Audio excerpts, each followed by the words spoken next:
What's up, friends? I hope you all are doing good. I'm here with an interesting story that's on trending. If you are new here and want to learn and become smarter by having to hear videos, you are at the right place. Just support us by subscribing to our channel and liking this video and giving us the feedback at the end. One day, a tired, grey-haired lady entered the church. Her eyes reflected the pain of an unbearable sorrow. As soon as she entered the church, she stumbled upon her own feet and fell. The priest and the nun rushed to help her.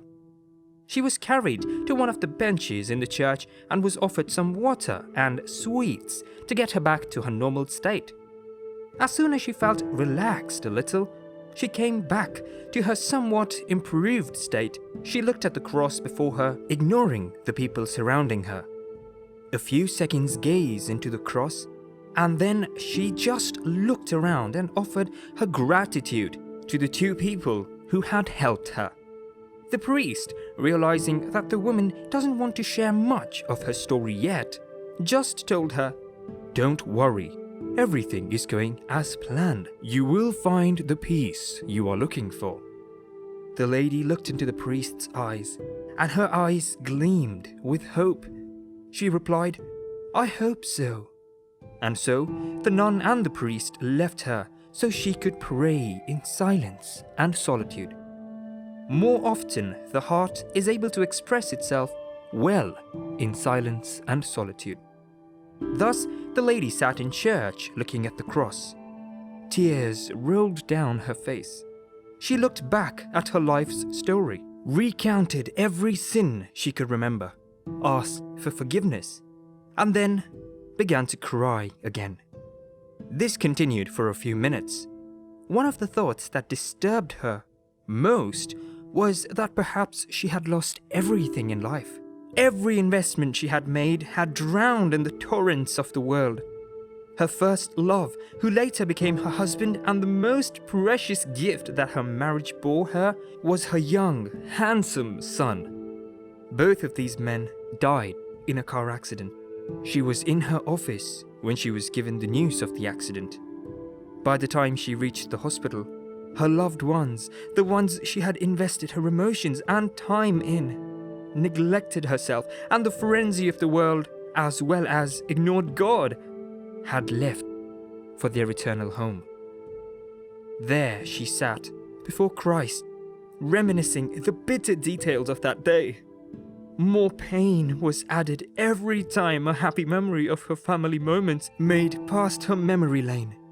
She had done everything to resettle in life, to move on, and used every possible good and bad way to handle the trauma. But nothing helped.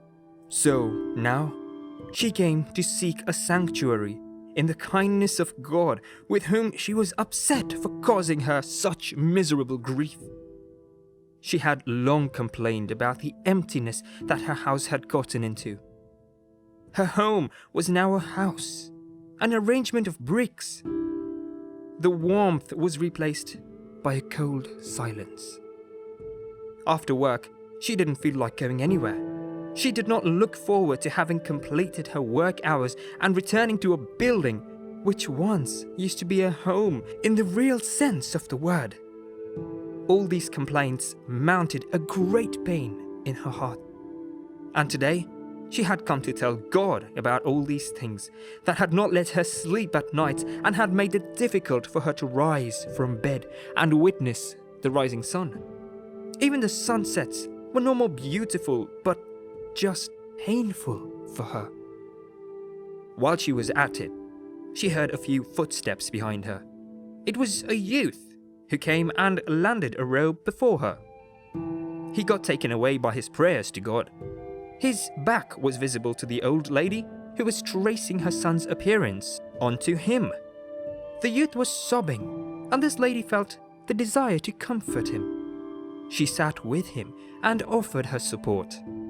Then, in an impulsive way, they both hugged each other while the old woman said, "It is going to be all right, son." Her heart felt lighter, and so did the young man's. The priest, who had been observing these things, went up to them. he said aloud, "God helps people through people, and sometimes not in such mysterious ways." Then he asked the old lady if she could join him in a corner, as he wanted to talk to her privately. In the corner of the chamber, the priest told her that this young man was orphaned by his father at a very young age. A few years back, his mother died too, and he has been homeless ever since. Nothing needed to be said anymore. The woman went back to the man and proposed to him if he would like to stay with her at her house. She said it in such a polite way. The guy felt that as if it was him who was being asked for a favor rather than being favored. Little did he know that they were both accommodating themselves. Thus, the guy accepted and followed the lady to her home. The lady gave this guy the permission to stay in her son's room and use all of his clothes and anything left by him. He was free to use the kitchen any time of the day and make himself feel at home. The young man couldn't have been more impressed with the lady's generosity, and the lady was so happy to have her loneliness turned into something so beautiful. Every day they would share breakfast and dinners. The old woman would tell him about her day, while the young man would share the details of his trips outside. At night, the guy would go upstairs to the room which belonged to him now, and the lady would retreat to her own room. A month passed by, and the clouds of desperation that were once hovering over the lady's house were no more felt. There was a sort of calm and warmth that blanketed the whole house. Then one night, the lady came out of her room to refill her water bottle. She noticed that the young boy dashed through the stairs in an unusual manner and advanced towards her. The lady was taken aback for a while. She got scared. But when the man had come close enough, he brought his hands before her. The hands held a statue of God and Mother. The guy offered her to take it as a token of familial love that had developed among them. He told her that it was his own mother's present to him, and he would remember her looking at this gift. But now he had a walking memory of her. He could always look at her and feel the love his mother would have wanted to give him. He told her that this gift was hers. She was the true owner of it. The lady couldn't help sobbing. After such a long time, someone had called her Mother. Tears trickled down her face, and they both remained in each other's arms for some time. Side by side, in the same world but in a different place, a woman was left alone in this desperate world with nowhere to seek help from. The once rich lady had now been left with no one to help. She had been caught in a fake fraud case by her very own ex-husband, and she had lost her children to an accident which gave her a severe trauma. Walking on the footpath in the crowded street, she was thinking of all those people she had helped and all those whom she once called into her home. She cried silently at the memory of her parents and her child who were no more with her.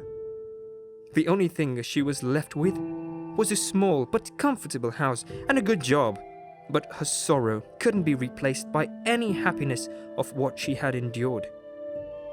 Just as she was turning to the other corner of the street, she stumbled upon a child, a teenager, who looked so poor. He asked her if she had anything to eat, and this made her realize she was not the only one with miseries in the world. She went back home and made the kid food. She fed him, and by the time he was leaving, she asked if he had anywhere to go. Obviously, the child was an orphan, so she asked him to stay the night.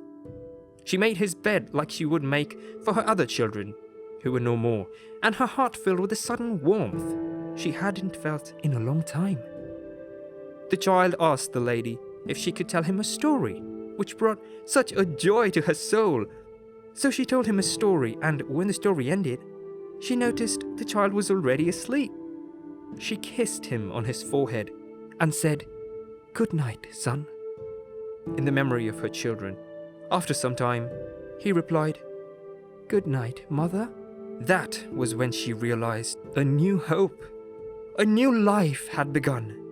She felt the warmth that she once had inside her, and she could feel herself being genuinely happy. And all she did that night was thank God to have sent an angel her way and to giving her a chance to live a happy life once again.